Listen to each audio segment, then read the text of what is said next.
your fitness business podcast snapshot, the future of customer experience in the fitness industry, how Jose has created their customer service team, and he explains their customer life cycle 0 to 500. All of that and more coming up in today's show. You're listening to the industry's leading fitness business podcast for owners and managers. This month's interviews are brought to you by our podcast partner, MyZone, the member engagement tool that is proven to improve your member retention. To find out more, go to myzone.org.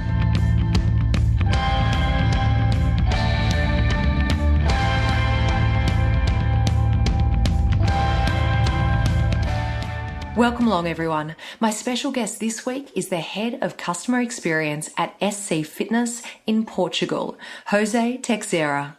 Jose was a professional athlete in beach volleyball and studied a degree in sports and physical education before joining Solinca in 2004.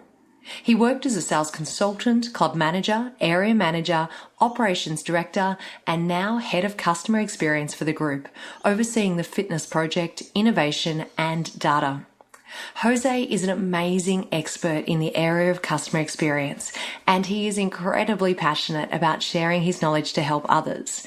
In fact, if you are heading to IHRSA 2020, then I highly recommend that you go along to his session, which is called Creating Loyal Customers.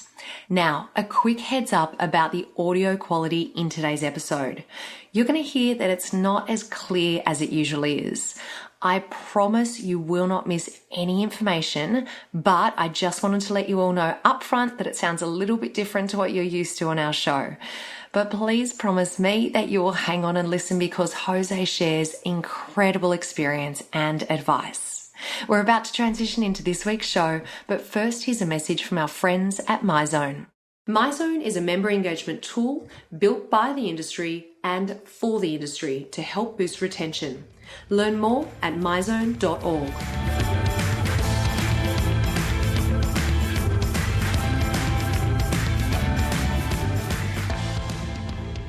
FBP family, we have an exciting competition running throughout November and December 2019.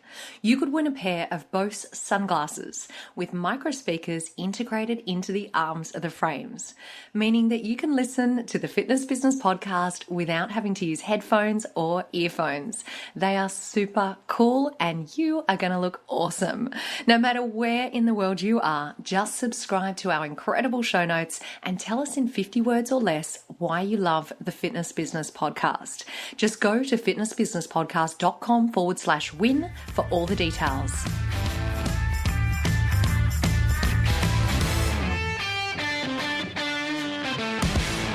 Enjoy this week's episode with my special guest, Jose Teixeira.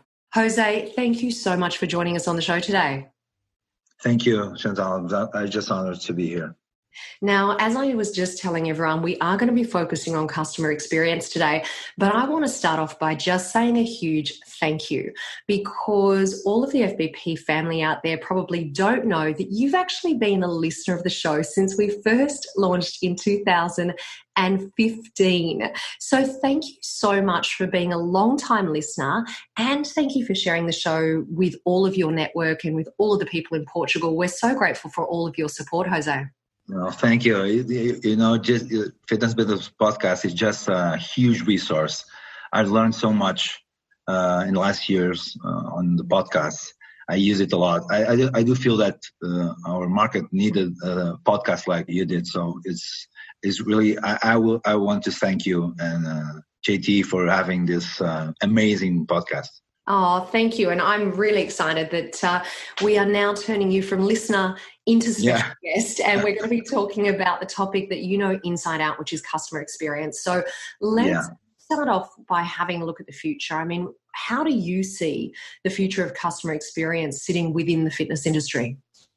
Well, I see it as a hybrid proposition. So people will still look for gyms and clubs for personal contact. We need to focus on that, keep focusing on giving excellent service, especially the fitness interaction. People want to interact with other members. Group fitness is key, personal training, nice facilities. But we do need to see that we are facing different channels. We have home fitness, at work, outdoor. It's a real omni-channel. So because people have access to the internet, mobile phones, they have access to content everywhere. So we need to look at this. I will believe that the future of customer experience is owning the customer.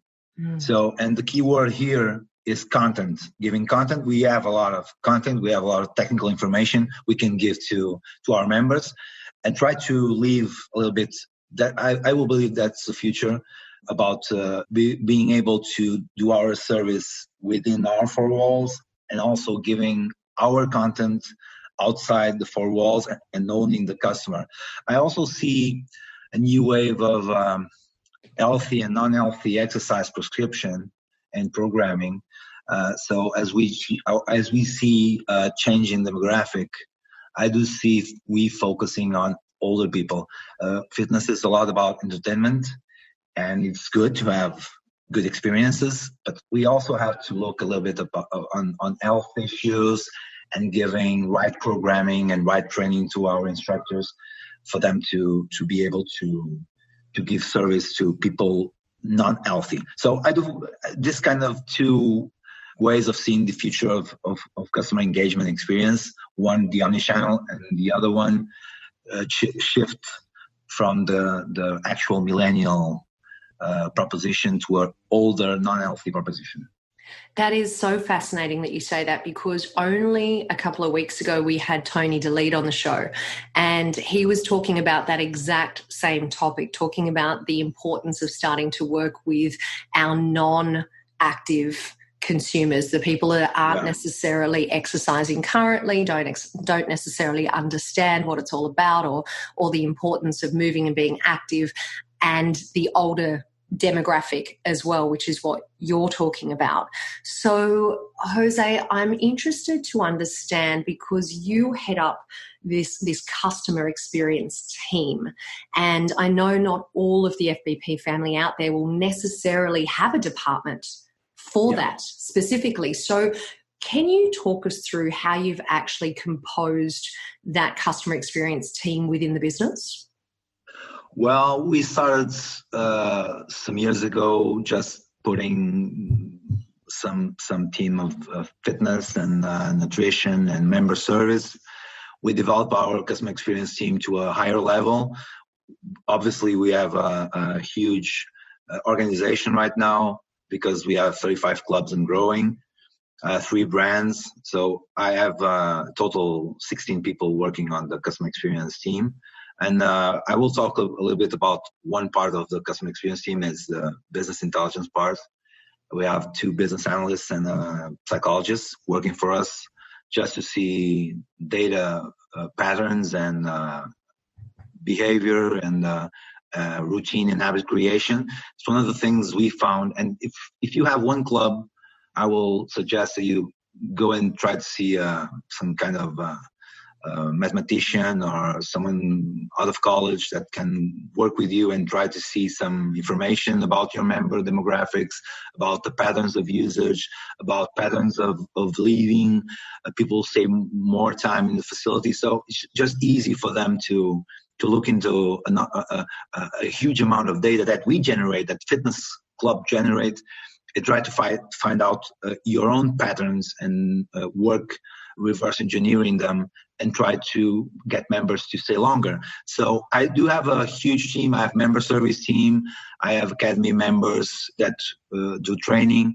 But I think the area we are focusing a lot right now is the BI team and the retention team that is working on seeing numbers and patterns every year, every month, every week, so that we can give information to managers in the clubs and to top decision makers in the company, so that we can move forward and be ahead of our competitors. So that's one of the things we are working a lot. And if I can advise anyone to develop one, I'm not saying you must have 20, 30, or 40 people. Just start having some guy or just looking at data and numbers, try to look at patterns. I will start by that. Jose, can you share with us an example of maybe a area of the business that has been affected or that you have changed or adapted as a result of learning information from that data collection and from having that business intel and the psychologists as part of the business? Well, we have a lot of them. One of them is the physical assessment. One of our brands, you had to pay a physical assessment. We changed that because we know that if you do a physical assessment, you start working out earlier, and the first month you work out more times. So this is a huge usage-driven business. If you use, you stay longer. We know that. We know that people that use more stay longer, and we've proved it in our business. So everything we do is routine creation, habit creation, and try to be able for members to be able to work out at least 2-3 times a week throughout the month. So we have a lot of information that can validate that. That's really important, because when you try to do something within your facility, sometimes instructors don't feel comfortable changing how the things are done. So we have a lot of data, a lot of information. It's easier to convince them that we are in the right path. So one of the things was the physical assessment, and our physical assessment is really different from the other companies, because we divided our first part of our physical assessment, and normally you start by a technical assessment, is a behavior. So we asked 3 questions that they weren't real normal questions that we asked in the past. The first is the goal. Everyone asks for the goal, but there are 2 questions that we asked that are vital. First one of them is, do you have time to work out? When do you want to work out?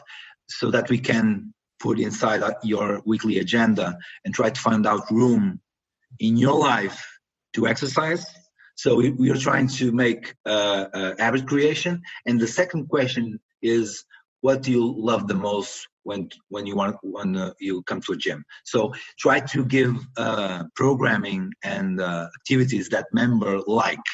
I have a past experience on fitness. I normally don't like to run on treadmills. Mm-hmm. Every time I went to a fitness facility, people told me you have to run on a treadmill. Nobody asked me if I wanted to run on the treadmill. If they ask me, I will say, well, can you change the exercise for a different cardio exercise? So normally we don't ask the questions. You just prescribe as you learn in the university, or as you learn at a fitness course, but you don't listen to members. I will say that a lot of things that we are making right now with data, information, it's vital that you have a commitment to your member. If a member comes, and especially if he has the right time to come to your facility. That's one of the questions we are focusing a lot right now, is the behavior part of the physical assessment. And then, yes, we will do the normal assessments, the body composition, the prescribing, all the things, all the PAR-Qs and all the technical issues and risk certification. But we are focusing a lot on behavior and touch points. So we need to look at information before the member goes to the club. What happens for the member to come to the club?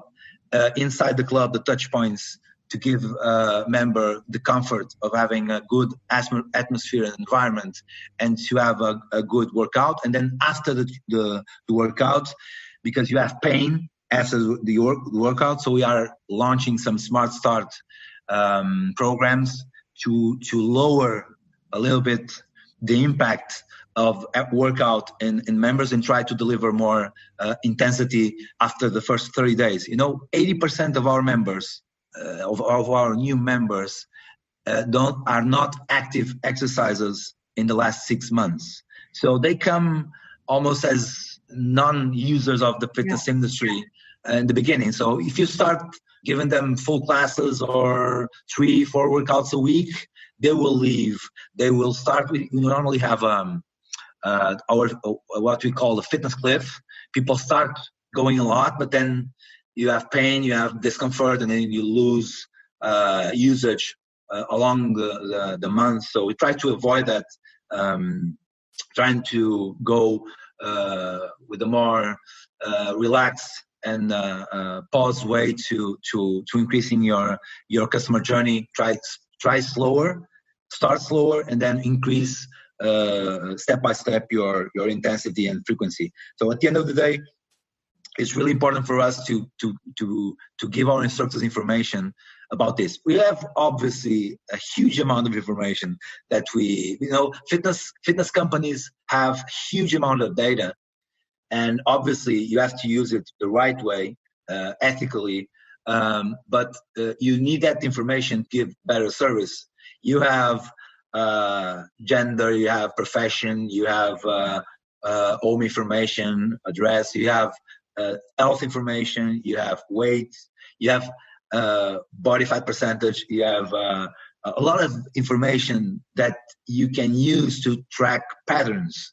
So we do a lot of that and give information for our team to give better service. That's what we do. So we do see patterns, and we reverse engineer it to try to change. And you know what? The first thing we did was to ask members why they leave. Mm-hmm. And we got some huge pattern that members who don't come to the facility leave earlier. And we have a number in one of our brands. The average is 5 months from the time you leave the facility, you don't come, to the time you cancel. So it's like a bomb ticking. Every time a member leaves out your facility and don't come for 15, 21 days, it's just a bomb ticking. You have to do something. So that's one of the things we are doing, also putting CRMs and call blocks for members to come again. So we have a huge amount of things, of simple and complex things we are doing, but it's a huge fight to get members coming every day. So it's a huge fight for us, but I think we are doing a good job. Absolutely. And I think what you were just talking us through is a great reminder that we do have so much data available to us within our businesses, but what's important is what we actually do with that data and how we start to utilize that information to input into our business. And Jose, I was reading an article that you did in Health Club Management magazine not that long ago, and you were just talking then about the customer journey and having a look at why people leave. But in this article, you were talking specifically about a customer life cycle 0 to 500. Can you explain to us what that is? Well, this is quite simple. So we first considered the first 30 days, but then we thought that it was limited. We are just focusing on the first days. So we delivered a program that's focusing on the first 500 days. So it's roughly a year and a half. So that's what we are trying to say to our members, that first of all, we care about them. We do care. And this is not just a slogan. We need to care, because if we don't care, they will leave earlier. So, and we need to go a little bit back and doing the exit interviews and finding patterns, and that's usage. So all the things we do in our 0 to 500 days customer life cycle is getting people to use more. So we know, I've just told you that people not using the club in the last 5 to 6 months will leave. So we need to have a program that tries to get people going every time, every week, and not decreasing your average monthly frequency. So we focus on the first 9 weeks, especially with new users, because we do have a lot of new users. And then you have 2 programs that you choose your goal, and then you choose what you like to do. So it's a question of engagement, and be able to look at touch points throughout your journey to get you on track, delivering 2-3 access to the club a week. So our focus is to give, obviously, this kind of plan that keep members engaged and keeping them coming and increasing lifetime value. So we focus a lot on physical assessment, first part, then dividing members with new user and experienced user because we treat them differently, and then try to get them results, and then creating a routine to what they like. That's the goal of the program. Because for all the information that we have, and we have an excellent BI team, we know the type of clients that stay longer. So our life cycle is made for them. So we know that our 4 or 5 characteristics or findings that we use to do the cycle. First, we know that people stay longer are older.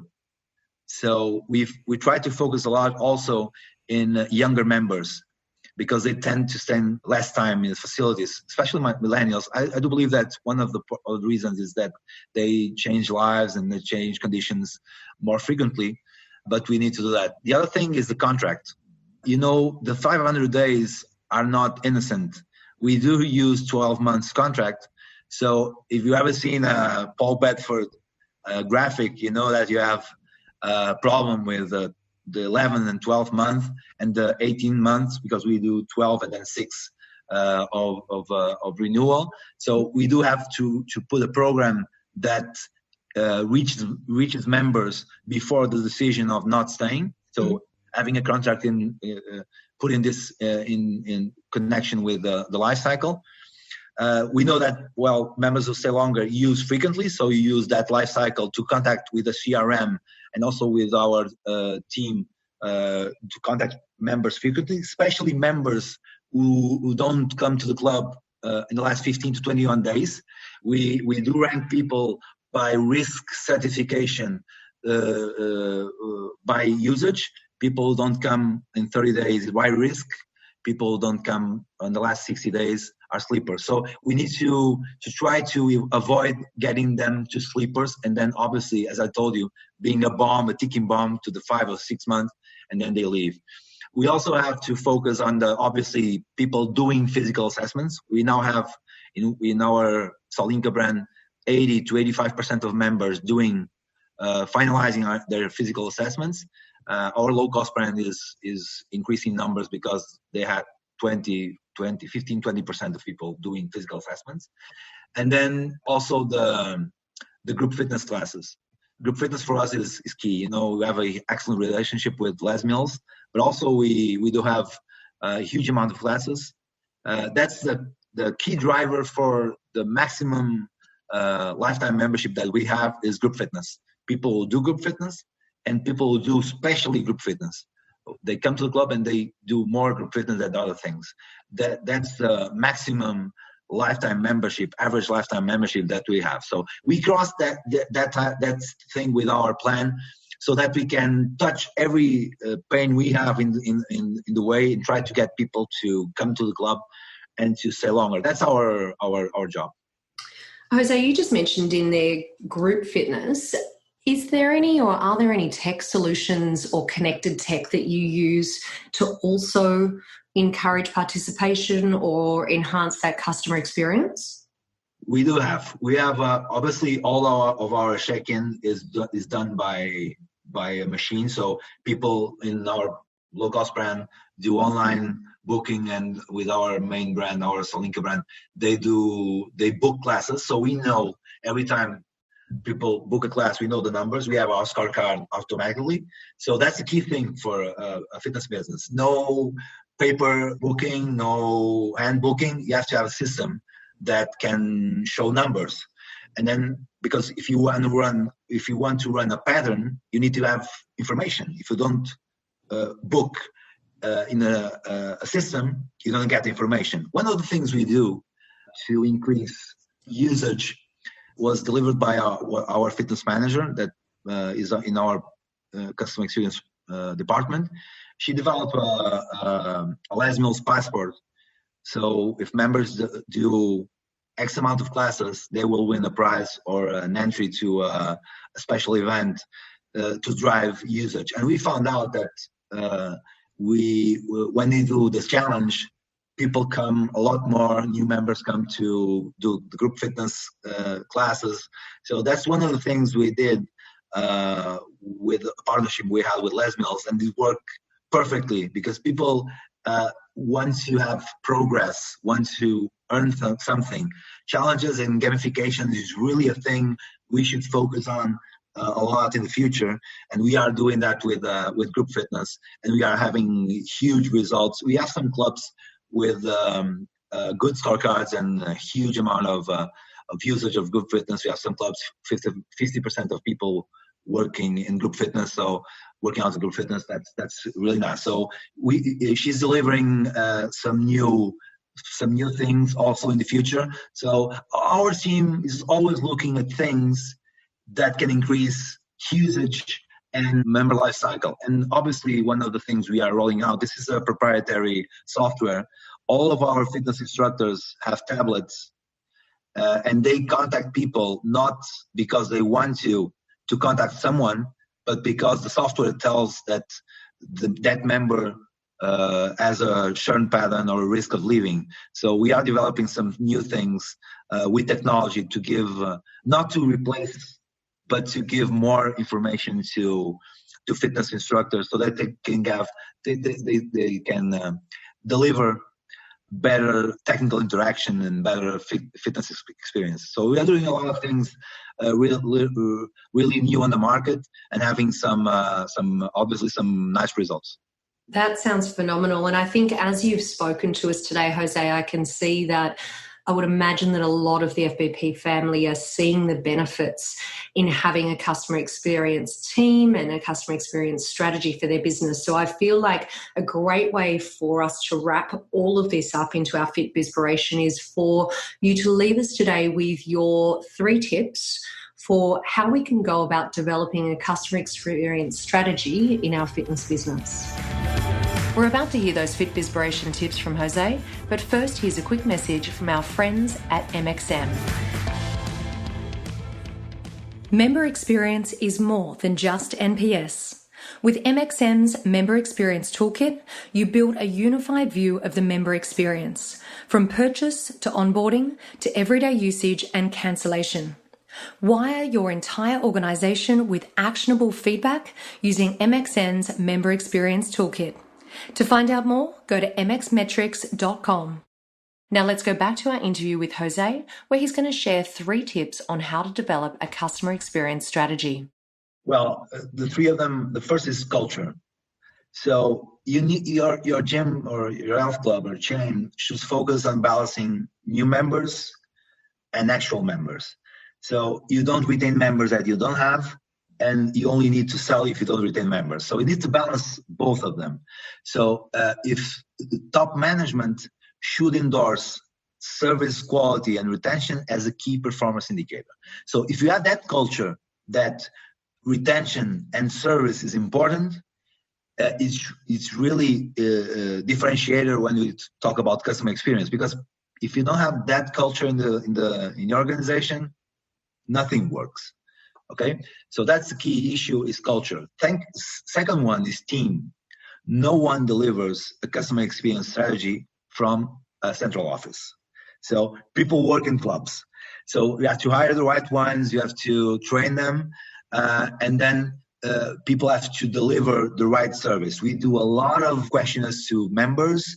We do a lot of audits. So it's really important to give training and to focusing on delivering world-class experiences. If you don't have the right team, and we have a motto that is our Everest, so we must run for things that were never achieved before. That's our motto. And then the third one is data. We use data to take decisions and actions. But, it's not only about the data, it's about how you use it. So find someone or any software to look at input variables like age or gender or goals or joining month or profession, etc., and also at life cycle variables. physical assessment, lead times, fitness cliff, usage, group fitness, NPS, or why they leave. So look at this and change. Look back and change your way we do new members, change the way you do classes. One of the things we do a lot is we take a lot of actions and decisions about data. So 3 things: culture, team, and data. What a great way to finish off our conversation today, Jose. It is so obvious by the volume of knowledge that you have that you are totally immersed in this within the business. And I want to thank you for taking the time to share that experience with all of us, because I really loved hearing how you're utilizing that data and how it's benefiting the business. And I think it will give us something to think about in relation to, do we have the opportunity to create a customer experience team within our business? For some of our smaller businesses out there, perhaps it's just about coming up with a strategy. And I think that you have really enhanced our knowledge in this area. So thank you for taking the time at 11. Oh, it's nearly 10 to 12 at night. Thank you. I still have 1 hour of my quality time left. So no problem. You've got time to go and listen to this week's episode of the Fitness Business Podcast. Yeah, just launched. Yeah, it is. No, we are so grateful. Thank you a lot for the opportunities. It was really a pleasure and an honor to be a new member of Fitness Business Podcast family. So it's really, really an honor for me. Thank you a lot.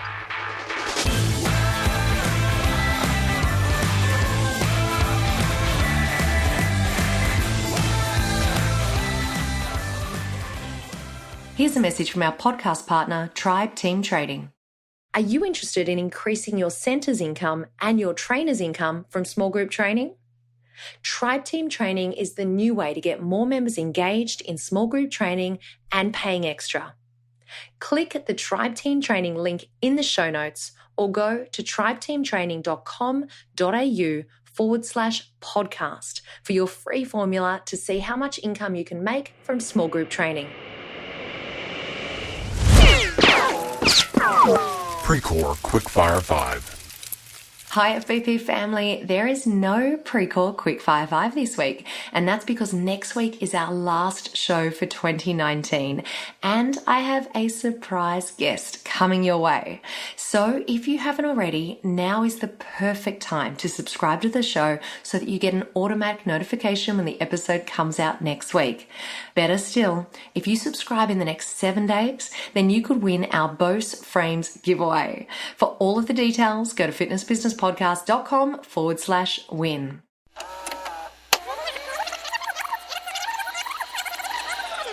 I chose this week's Rewind show because when I hear the words customer experience, then I think of the name Amanda Stevens.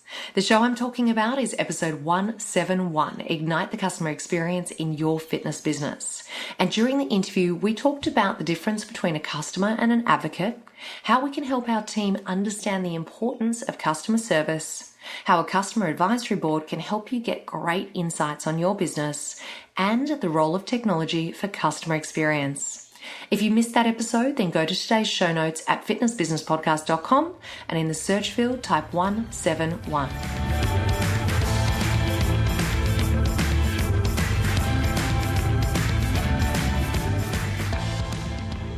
On Thursday, March the 19th, 2020, you'll have the opportunity to join friends and colleagues at the annual FBP Family Meetup at IHRSA 2020. Starting from the lobby of the convention centre at 6:30 a.m, we walk and talk for 60 minutes, sharing experience, ideas and stories. Everyone from the FBP family is invited and we would love for you to join us on the day. We would also love to know who's coming along, so please jump over to fitnessbusinesspodcast.com, go to the top of the page and click on the tab called Meetup, then register your details for the IHRSA walk. If you need any more information, please email me directly at chantal@fitnessbusinesspodcast.com.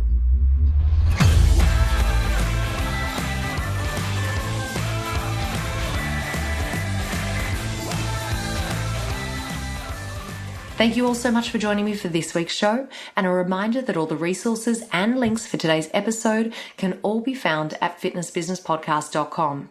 Thank you to our foundation partner, Active Management. Active Management are a fitness business coaching company that help clients all over the world. And this month, I have a business tip for you all. Join the Active Management Facebook community. It's an amazing group and you'll meet like-minded fitness owners and managers from all over the world. All you need to do is go to facebook.com/groups/Active Management Community. It's a highly engaging community where JT from Active Management shares loads of resources. Things like photos from inside gyms, reasons to exercise, a monthly book club, challenges, and even ideas under $50. It's free and it is an awesome community. Once again, just go to facebook.com/groups/Active Management Community. Thank you all once again for joining me today. Enjoy your week ahead and remember, what you leave behind is not what's engraved in stone monuments, but what is woven into the lives of others.